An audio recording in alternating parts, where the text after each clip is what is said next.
بسم اللہ الرحمن الرحیم۔ السلام علیکم ورحمۃ اللہ وبرکاتہ۔ سامعین کرام، کاشانہ بصیرت کے یوٹیوب چینل پر جس کتاب کے مطالعے کا سلسلہ جاری ہے، اس کا عنوان ہے امر بالمعروف و نہی عن المنکر، امام خمینی رحمۃ اللہ علیہ کی نگاہ میں۔ آج اس کتاب کا اگلا حصہ یعنی حصہ نمبر 3 لے کر آپ سب کی خدمت میں حاضر ہیں۔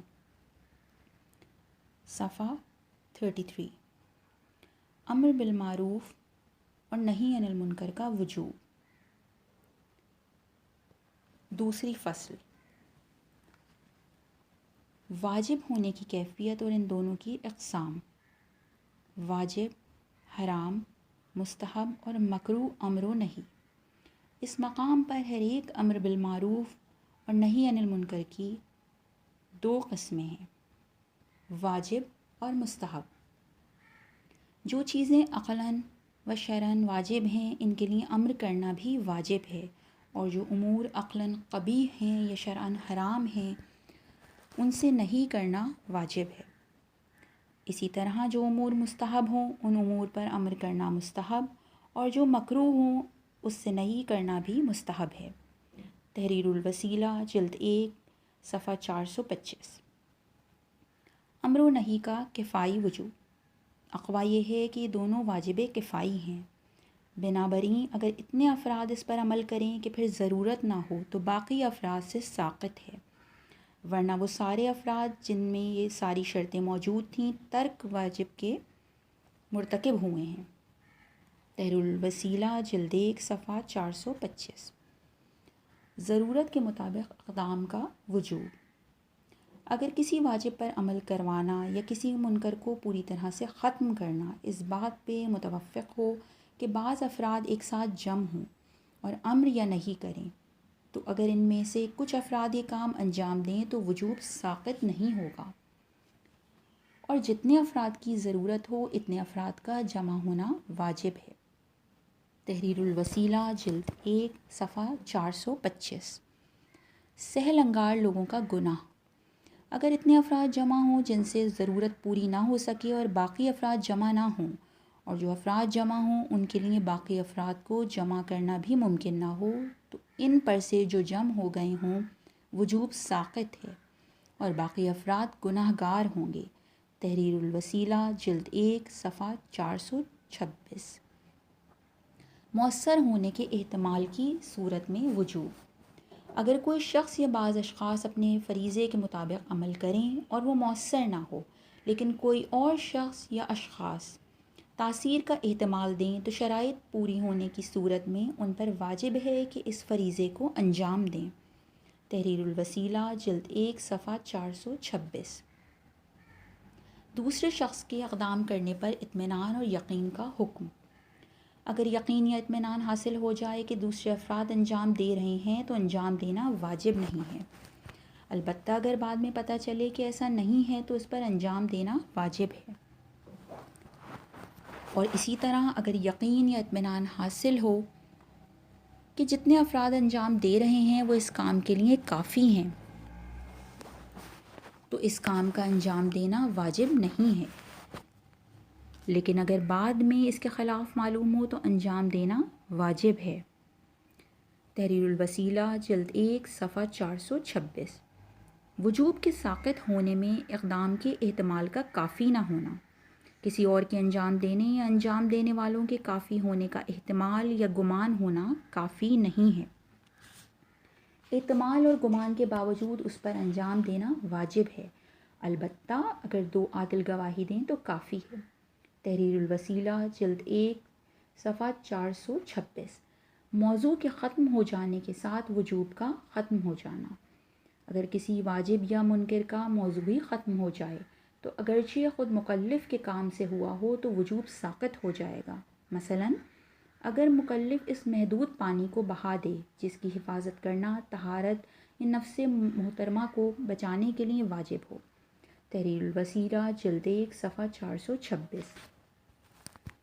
اہم اور اہم تر کی طرف توجہ۔ اگر واجب کو انجام دینا یا منکر کو ختم کرنا کسی کام کے ارتکاب یا واجب کے ترک ہونے کا باعث بنے تو ظاہر یہ ہے کہ اہمیت کا خیال رکھتے ہوئے اسی کو اختیار کرے۔ تحریر الوسیلہ جلد 1 صفحہ 426۔ مساوی ہونے کی صورت میں مکلف کا اختیار، اگر فلاں امر بالمعروف اور فلاں نہی عن المنکر میں سے کسی ایک کے انجام دینے پر قادر ہو تو ان میں سے جو زیادہ اہم ہو اسے انجام دے، اور اگر دونوں مساوی ہوں تو اسے اختیار ہے کہ دونوں میں سے کسی کو بھی انجام دے۔ تحریر الوسیلہ جلد 1 صفحہ 426۔ حکم شرعی کے بیان کا کافی نہ ہونا، وجوب ساقط ہونے کے لیے فقط حکم شرعی کا بیان کرنا یا ترک واجب اور فعل حرام کے مفاسد کا بیان کرنا کافی نہیں ہے، البتہ اگر اس کے ذریعے عرفاً اگرچہ قرائن کی مدد سے امر بالمعروف یا نہی عن المنکر سمجھا جائے، یا اس کام سے امر بالمعروف اور نہی عن المنکر کا مقصد حاصل ہو جائے تو کافی ہے، بلکہ اگر مخاطب کسی خاص قرینے کی وجہ سے امر بالمعروف اور نہی عن المنکر سمجھ لے اور عرفاً اس کلام سے یہ نہ سمجھا جائے تب بھی کافی ہے۔ تحریر الوسیلہ جلد 1 صفحہ 426۔ اس باب میں امر و نہی کا حکم مولوی ہونا، اس باب میں امر بالمعروف اور نہی عن المنکر کرنے والے کے امر اور نہی مولوی ہیں۔ امر کرنے والا اور نہی کرنے والا واجب کی انجام دہی اور ترک حرام کا حکم دے، اگرچہ وہ خود رتبے میں کمتر ہو۔ بنابراین یہ کہنا کہ خداوند متعال تمہیں نماز کا حکم دیتا ہے یا شراب پینے سے منع کرتا ہے کافی نہیں ہے، البتہ اگر مطلوب حاصل ہو جائے تو یہی کافی ہے، بلکہ یہ کہنا ضروری ہے کہ مثلاً نماز پڑھو اور شراب نہ پیو، اور اسی طرح کے جملات جن سے سمجھا جائے کہ امر اور نہی شخص کی طرف سے ہیں۔ تحریر الوسیلہ جلد 1 صفحہ 426۔ امر و نہی میں توسلی وجوب، ان دونوں میں قصد قربت اور اخلاص ضروری نہیں ہے، بلکہ یہ دونوں توسلی ہیں اور ان کا مقصد محرمات کا ختم کرنا اور واجبات کو قائم رکھنا ہے، البتہ اگر قصد کرے تو اسے ثواب دیا جائے گا۔ تحریر الوسیلہ جلد 1 صفحہ 427۔ ہر گناہ کے مقابلے میں نہی کا واجب ہونا، نہی عن المنکر کے واجب ہونے میں گناہ کبیرہ اور صغیرہ میں کوئی فرق نہیں۔ تحریر الوسیلہ جلد 1 صفحہ 427۔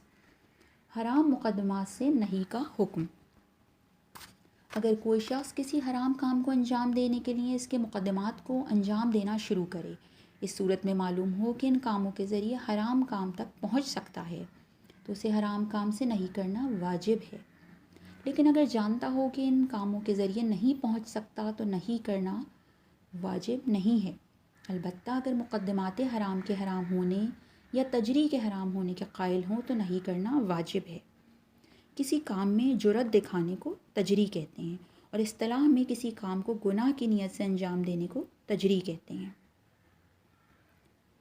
البتہ اگر مقدمات حرام کے حرام ہونے یا تجری کے حرام ہونے کے قائل ہوں تو نہی کرنا واجب ہے، لیکن اگر شک ہو کہ یہ مقدمات حرام تک پہنچا سکتے ہیں یا نہیں تو ظاہراً یہ واجب نہیں ہے، البتہ اگر مذکورہ قول کو مان لیں تو نہی کرنا واجب ہے۔ تحریر الوسیلہ جلد 1 صفحہ 427۔ فاعل کی قدرت میں شک کا حکم، اگر کوئی شخص کسی حرام کام کے انجام دینے کا قصد کرے اور شک ہو کہ وہ اتنی قدرت رکھتا ہے یا نہیں تو ظاہر یہ ہے کہ اسے نہی کرنا واجب نہیں ہے، لیکن اگر ہم قائل ہوں کہ حرام کا قصد کرنا بھی حرام ہے تو اسے نہی کرنا واجب ہوگا۔ تحریر الوسیلہ جلد 1 صفحہ 427۔ روایات میں امر و نہی کا وجوب، حدیث کلکم راع سے استدلال، اے مسلمانوں آپ جس بھی لباس اور پیشے سے تعلق رکھتے ہوں، اسلام عزیز آپ سے مدد طلب کر رہا ہے، سب کا فریضہ ہے کہ وہ اس کی نجات کے لیے کوشش کریں اور جو نقصانات ظالم بادشاہوں کی طرف سے خصوصاً اس 50 سال کے دوران پہلوی خاندان کی اسلام و ملت مخالف حکومت کی طرف سے اس کو ملے ان کی تلافی کی جائے۔ کلکم راعی و کلکم مسئول، صحیفہ امام جلد 3 صفحہ 360۔ کلکم راع سے استناد اور عمومی ذمہ داری، جناب عالی متوجہ رہیں کہ پوری کی پوری قوم کا فریضہ ہے کہ وہ تمام معاملات پر نظارت کرے، اگرچہ میں ایک قدم بھی غلط اٹھاتا ہوں تو وہ نظارت کریں، ملت کا فریضہ ہے کہ مجھے کہے تم نے غلط قدم اٹھایا ہے، اپنی حفاظت کرو، مسئلہ بہت ہی اہم ہے۔ پوری قوم کی ذمہ داری ہے کہ ان تمام کاموں پر نظر رکھے کہ جن کا اس وقت اسلام سے تعلق ہے۔ اگر وہ دیکھتے ہیں کہ ایک ادارہ خدا نخواستہ اسلامی قوانین کے خلاف کام کر رہا ہے، اہل تجارت اعتراض کریں، کاشتکار اعتراض کریں، اہل امامہ اور علماء کو اعتراض کرنا چاہیے تاکہ اس کجی کو سیدھا کر سکیں۔ اگر انہوں نے دیکھا کہ ایک عالم دین خدا نخواستے اسلامی اصولوں کے برعکس عمل کر رہا ہے تو سب کی ذمہ داری ہے کہ وہ اسے روکیں، کیونکہ آج کا زمانہ پہلے جیسا زمانہ نہیں ہے۔ پہلے بھی روکنا چاہیے تھا، لیکن اب مسئلہ اہم ہے۔ اب چہرہ اسلام کے خراب ہونے کا مسئلہ ہے۔ یہ وہ بنیاد ہے کہ جس پر اسلام ہمارے ہاتھوں میں کھڑا ہو چکا ہے۔ لہٰذا ہمیں دیکھنا چاہیے کہ ہم کیا کر رہے ہیں۔ بنابراین بندے کی نظر میں جو چیز اہمیت رکھتی ہے وہ یہی ہے۔ البتہ دوسری چیزوں پر بھی عمل ہونا چاہیے، لیکن یہ دوسرے درجے پہ ہیں۔ پہلے درجے پر یہ ہے کہ ہم سب کو اور سب طبقات کو اس طرف توجہ دینی چاہیے اور سب کو اس کی رعایت کرنی چاہیے، چونکہ کلکم راع، سب کو ان مسائل کی رعایت کرنی چاہیے۔ انہیں متوجہ رہنا چاہیے کہ مبادئ میں کوئی بات اسلامی اصولوں کے خلاف کہہ دوں، سب اعتراض کریں، لکھیں اور کہیں جناب علی خدا نخواستہ آپ یا وہ کوئی بھی کام کرتے ہیں تو عوام کی توجہ اسی جانب ہے، اور وہ کہتے ہیں کہ یہ لوگ نظام کو چلا رہے ہیں، خواہ حکومت ہو یا وہ لوگ ہوں جو عدالتوں میں کام کر رہے ہیں، جو بھی جہاں بھی ہے۔ اس وقت سب کو اپنے اوپر نظر رکھنی چاہیے کہ کوئی غلط قدم نہ اٹھائے، اسلام کی حفاظت کی جائے، اسلام کا چہرہ جیسا ہے ویسا ہی دکھایا جائے، اور خدا نخواستے ایک شخص کوئی غلط کام کرتا ہے تو سب اس پر اعتراض کریں کہ جناب آپ کیوں ایسا کام کر رہے ہیں۔ صدر اسلام کے بارے میں ہے کہ جب عمر نے شاید منبر پر یا کہیں اور کہا کہ اگر میں کوئی ایسا کام کروں تو یہ کریں، تو ایک عرب نے تلوار کھینچ لی اور کہا ہم اس کے ساتھ، یعنی اس تلوار کے ساتھ اسے سیدھا کریں گے۔ مسلمان کو ایسا ہی ہونا چاہیے، جو بھی ہو، خلیفہ مسلمین ہی ہو، اگر دیکھے غلط قدم اٹھا رہا ہے تو تلوار کھینچ لے تاکہ اسے غلط قدم اٹھانے سے روکے۔ صحیفہ امام جلد 8 صفحہ 5۔ کلکم راع سے استناد اور عمومی ذمہ داری۔ اس وقت ہم سب کی ذمہ داری ہے اور ہم سب جواب دہ ہیں، نہ فقط اپنے کاموں کے جواب دہ ہیں بلکہ دوسروں کے کاموں کے بھی جواب دہ ہیں۔ کلکم راع و کلکم مسئول عن رعیتہ۔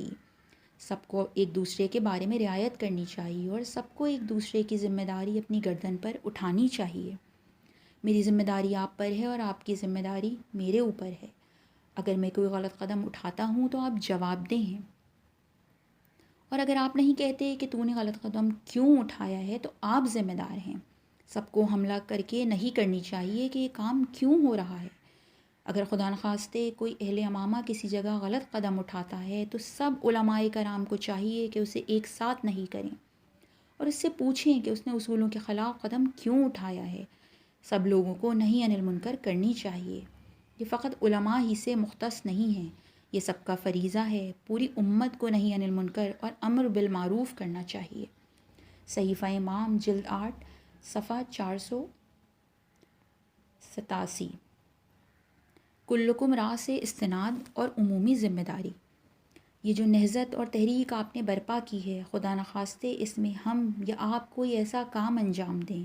علماء اور پاسداران ہر دو گروہ محافظ ہیں اور اسلام کے پاسدار ہیں۔ پوری ملت کو اسلام کا پاسدار محافظ ہونا چاہیے۔ کلکم راع، ہم سب کو رعایت کرنی چاہیے۔ آپ سب راعی ہیں، سب لوگ جواب دہ ہیں۔ یعنی جس طرح ایک گدڑیا کسی گلے کی دیکھ بھال کرتا ہے اور اسے چراتا ہے اور اچھی اچھی جگہوں پر گھماتا ہے، وہ بھیڑوں کے اس گلے کو اچھی جگہوں پر لے جانے اور اچھی چراگاہ اور اچھے پانی تک لے جانے کا ذمہ دار ہے، اور اس گلے کے مالکین کے سامنے جواب دہ ہے۔ ہم سب کی حالت بھی یہی ہے، ہم سب خدا کے سامنے جواب دہ ہیں، اپنے وجدان کے سامنے جواب دہ ہیں، اور ہم سب کو اس کی مراعات کرنی چاہیے۔ یعنی نہ فقط اپنی مراعات کریں بلکہ مجھے آپ سب کی مراعات کرنی چاہیے، اسی طرح آپ کو بھی سب کی مراعات کرنی چاہیے۔ اس طرح کا لائے عمل دیا گیا ہے کہ ہم سب کے سامنے سوال اٹھائیں، سب کو روکیں۔ ہر فرد پر امر بالمعروف کرنا لازم ہے۔ اگر لوگوں کی نظر میں ایک فرد بہت کم درجے کا ہے جبکہ دوسرا بہت اعلیٰ مقام کا حامل ہے، تو اگر اس سے کوئی انحراف سرزد ہوتا ہے تو اسلام کہتا ہے کہ جا کر اسے نہیں کرو اور اس کے مقابلے میں کھڑے ہو جاؤ اور اس سے کہو کہ تمہارا یہ کام انحراف ہے، ایسا نہ کرو۔ صحیفہ امام جلد 10 صفحہ 109۔ حدیث من اصبح ولم یحتم سے استدلال، اگر کوئی مسلمان مسلمانوں کے امور میں اہتمام نہ کرتا ہو تو وہ مسلمان نہیں ہے۔ من اصبح ولم یحتم بامور المسلمین فلیس بمسلم، خواہ تم لا الہ الا اللہ کہتے رہو، تم مسلمان نہیں ہو۔ اسلام وہ ہے کہ جو مسلمین کے کام آئے، مسلمان وہ ہے کہ جو دوسرے مسلمانوں کے کام آئے، مسلمانوں کے دکھ درد میں شریک ہو۔ جناب علی، مسلمانوں کے جوانوں کو قتل کیا جا رہا ہے اور ہم بے حس بیٹھے رہیں؟ ہمارے علماء کو قتل کر دیا گیا ہے اور ہم خاموش رہیں؟ مومنین اور مسلمین کو قتل کر دیا گیا ہے اور ہم تماشا دیکھتے رہیں؟ کیا ہم ان کاموں پر راضی ہو جائیں؟ کیا ہم کو ایسا کام کرنا چاہیے کہ اس سے رضایت کی توقع رکھی جائے؟ ہمیں اپنے آپ کو بدلنا ہوگا۔ صحیفہ امام جلد 3 صفحہ 341۔ نظام اسلامی کا برپا کرنا ایک قرآنی فریضہ ہے، چونکہ غیر اسلامی سیاسی نظام برقرار کرنے کا مطلب اسلام کے سیاسی نظام کا اجرا نہ ہونا ہے۔ اسی طرح یہ دلیل کہ ہر غیر اسلامی سیاسی نظام ایک شرک آمیز نظام ہے، چونکہ اس کا حاکم طاغوت ہے، جبکہ ہمارا فریضہ ہے کہ ہم شرک کے اثرات کو مسلمانوں کے معاشرے اور ان کی زندگیوں سے مٹا دیں اور انہیں ختم کر دیں۔ اسی طرح ایک اور دلیل یہ ہے کہ ہمارا فریضہ ہے کہ ہم مومن اور بافضیلت افراد کی تربیت کے لیے سازگار اجتماعی ماحول اور حالات فراہم کریں، جبکہ یہ ماحول اور حالات بالکل طاغوتی حاکمیت اور بری حکومتوں کے برعکس ہیں۔ طاغوت کی حاکمیت کے نتیجے میں حاصل ہونے والے حالات اور ماحول شرک آمیز نظام پر مشتمل ہوتے ہیں، جس کا لازمہ فتنہ و فساد ہے کہ جس کا آپ مشاہدہ کر رہے ہیں۔ یہ وہی فساد فی الارض ہے کہ جس کو ختم ہو جانا چاہیے اور اس کے وجود میں لانے والے افراد کو اپنے اعمال کی سزا ملنی چاہیے۔ یہ وہی فساد ہے کہ جو فرعون نے اپنی سیاست کے ذریعے مملکت مصر میں برپا کر رکھا تھا۔ انہو کانا من المفسدین، بتحقیق وہ مفسدین میں سے تھا۔ اس قسم کے اجتماعی اور سیاسی حالات میں ایک مومن متقی اور عادل شخص زندگی نہیں گزار سکتا اور نہ ہی اپنے ایمان اور نیک کردار پر باقی رہ سکتا ہے۔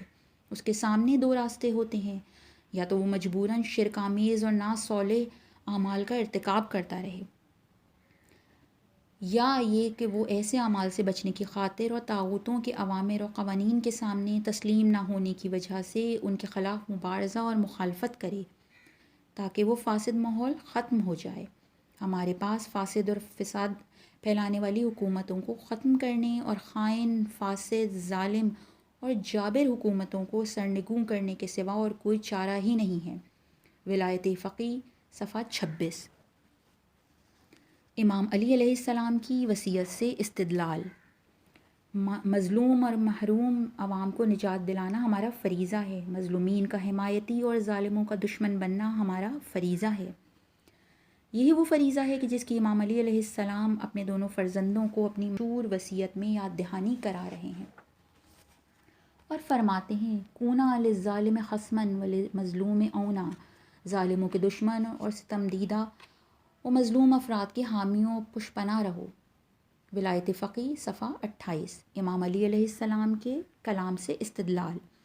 علماء اسلام کا اسلامی ممالک اور قوانین سے جو تعلق ہے وہ ایک نہ ٹوٹنے والا الہی تعلق ہے۔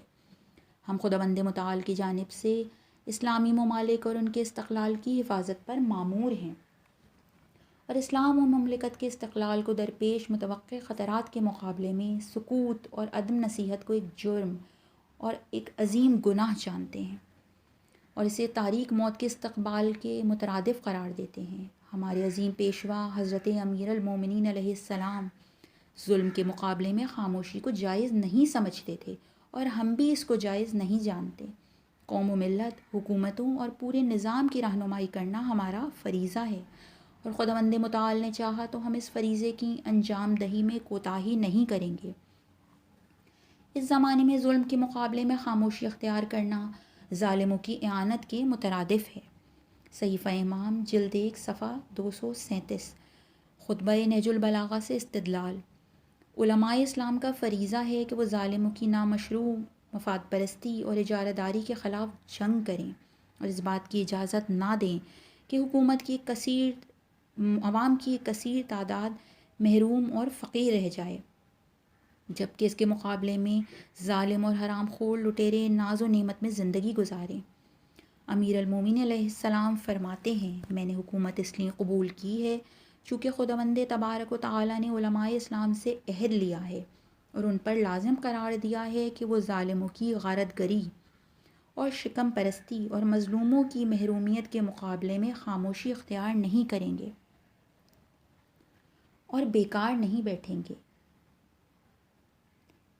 اما والذی فلق الحبۃ وبرأ النسمۃ لولا حضور الحاضر وقیام الحجۃ بوجود الناصر وما اخذ اللہ علی العلماء ان لا یقاروا علی کظۃ ظالم ولا صغب مظلوم لألقیت حبلها علی غاربها ولسقیت آخرها بکأس اولها ولألفیتم دنیاکم هذه ازہد عندی من افتت انز۔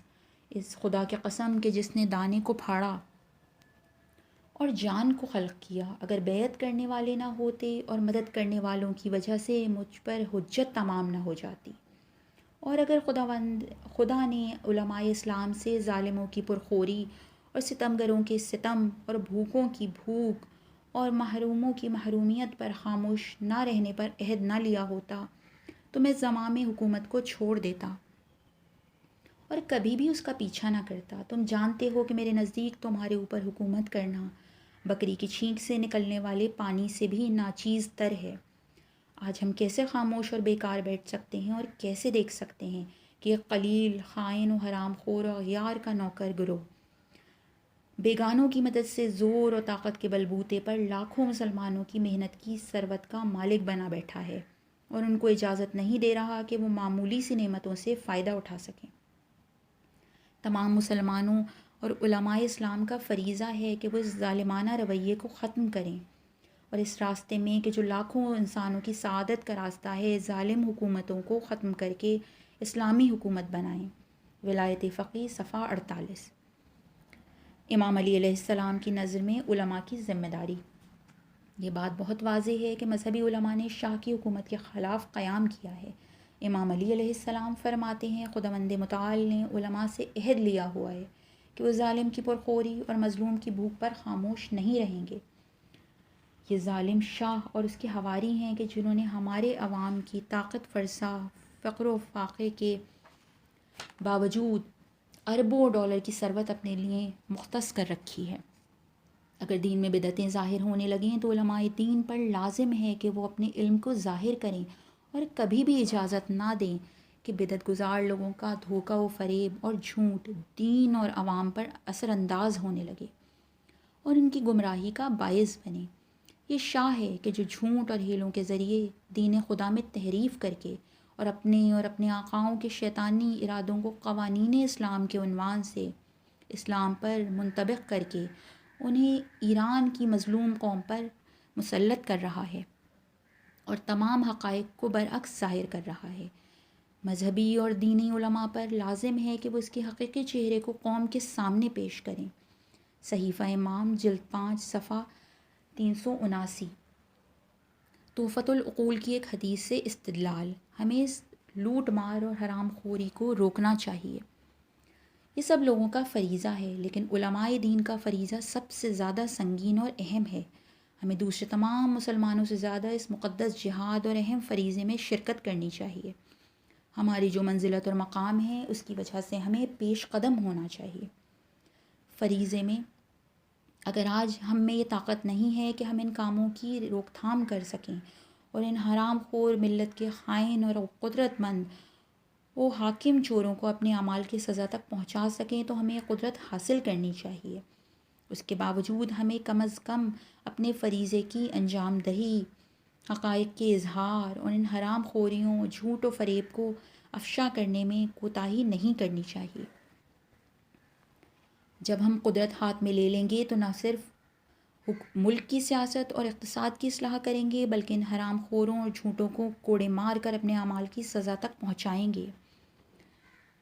شاہی حکومت اکاؤنٹ کھول کر اور صندوق رکھ کر مسجد اقصیٰ کی تعمیر کے نام پر لوگوں سے پیسہ لے رہی ہے تاکہ اس طرح اپنی جیب پر کریں اور اسی کے ساتھ ساتھ اسرائیلی جرم کے آثار کو مٹا دیں۔ یہ وہ مصائب ہیں کہ جن میں امت اسلام گرفتار ہو چکی ہے اور بات اس حد تک پہنچ گئی ہے۔ کیا علماء اسلام ان مطالب کو بیان نہ کریں؟ لولا ینہام الربانیون والاحبار عن اکلہم السحت، آخر اس پر صدا کیوں بلند نہیں ہوتی؟ اس لوٹ مار کے بارے میں بات کیوں نہیں کی جاتی؟ آپ لوگوں کو معاشرے میں عزت و شوکت حاصل ہے، ملت اسلام آپ کا احترام کرتی ہے اور آپ کے لیے کرامت کی قائل ہے۔ آپ کو معاشرے میں یہ جو عزت و شوکت حاصل ہے، اس کی وجہ سے لوگ آپ سے ظلم کے مقابلے میں قیام کرنے اور ظالموں سے مظلوموں کا حق لینے کی توقع رکھتے ہیں۔ وہ آپ سے امید لگائے ہوئے ہیں کہ آپ قیام کریں گے اور ظالموں کے اس ظلم و تجاوز کو روکیں گے۔ صحیفہ امام جلد 5 صفحہ 191۔ سید الشہداء علیہ السلام کے خطبے سے استدلال۔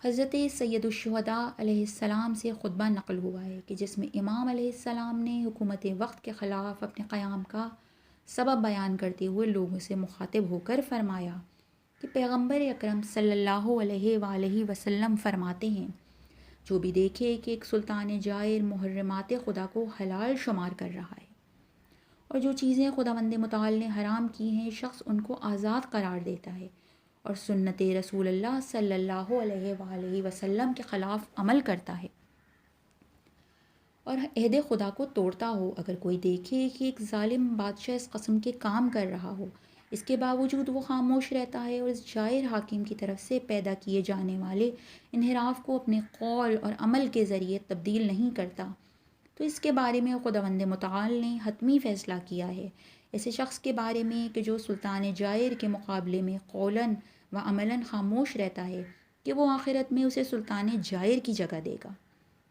یعنی ایسے سلطان جائر کے جس میں صفات ہیں اور جو سنت پیغمبر صلی اللہ علیہ وآلہ وسلم کو تبدیل کرتا ہے، عہد خدا کو توڑتا ہے اور محرمات خدا کو آزاد چھوڑ دیتا ہے، یعنی حلال قرار دیتا ہے، تو اس کے مقابلے میں ساکت رہنے والا شخص خواہ واجبات اور مستحبات کو بجا لاتا ہو، نماز پڑھتا ہو، مسجد میں جاتا ہو، احکام خدا کی ترویج کرتا ہو، رضائے خدا کے مطابق عمل کرتا ہو اور تمام نیک کام انجام دیتا ہو اور تمام برے کاموں سے اجتناب کرتا ہو، لیکن اس روایت کے مطابق جو سید الشہداء سے نقل ہوئی ہے، یہ شخص سلطان جائر کی جگہ ہوگا۔ یہ وہ روایت ہے کہ جو حکومت وقت کے خلاف امام کے قیام کا سبب بنی ہے، یعنی امام رسول اللہ صلی اللہ علیہ وآلہ وسلم کے قول پر عمل کرنا چاہتے ہیں کہ کہیں قول رسول کی مخالفت نہ ہو، چونکہ جو اس سلسلے میں تخلف کرے گا اس کے ساتھ سلطان جائر جیسا سلوک کیا جائے گا، کیونکہ یہ شخص ساکت ہے۔ سلطان جائر جو بھی کام کر رہا ہے یہ خاموش ہے، لہٰذا آخرت میں اس کا مقام بھی وہی ہے جو اس سلطان جائر کا ہے۔ صحیفہ امام جلد 2 صفحہ 370۔ اولیاء کرام کی سیرت میں امر و نہی، پیغمبر اکرم صلی اللہ علیہ وآلہ وسلم کی سیرت۔ حضرت امیر علیہ السلام کے اس قدر طولانی خطبات ہیں، کیا آپ ملا پڑھے ہوئے نہیں تھے؟ حضرت رسول خدا صلی اللہ علیہ وآلہ وسلم کے بھی بہت طولانی خطبات ہیں، کہ آپ صلی اللہ علیہ وآلہ وسلم ملا یعنی عالم نہیں تھے، لیکن جب ہماری باری آتی ہے تو ہم بہانے بنانے لگتے ہیں تاکہ ہم اس ذمہ داری سے فرار کر سکیں۔ آپ کو اس طرح نہیں ہونا چاہیے۔ جناب عالی، اسلام کی خدمت کرنا آپ کی ذمہ داری ہے۔ خدمت یہ نہیں کہ انسان درس پڑھے، یہ بھی ایک شعبہ ہے، لیکن مسلمانوں کو درپیش مشکلات اور مصائب میں دخالت کرنا بھی آپ کا فریضہ ہے۔ اس قدر ہمارے کانوں میں یہ بات ڈالی گئی ہے کہ جناب آپ کو حکومتی کاموں سے کیا، یہ تو حکومت ہے۔ ہمیں بھی یقین آ گیا کہ ہمیں حکومتی کاموں میں دخالت نہیں کرنی چاہیے اور نہ ہی اس کی مخالفت کرنی چاہیے۔ صحیفہ امام جلد 3 صفحہ 432۔ یہاں تیسرے حصے کا اختتام کرتے ہیں، انشاءاللہ اگلے حصے میں اس کتاب کو ادامہ دیں گے۔ السلام علیکم ورحمۃ اللہ وبرکاتہ۔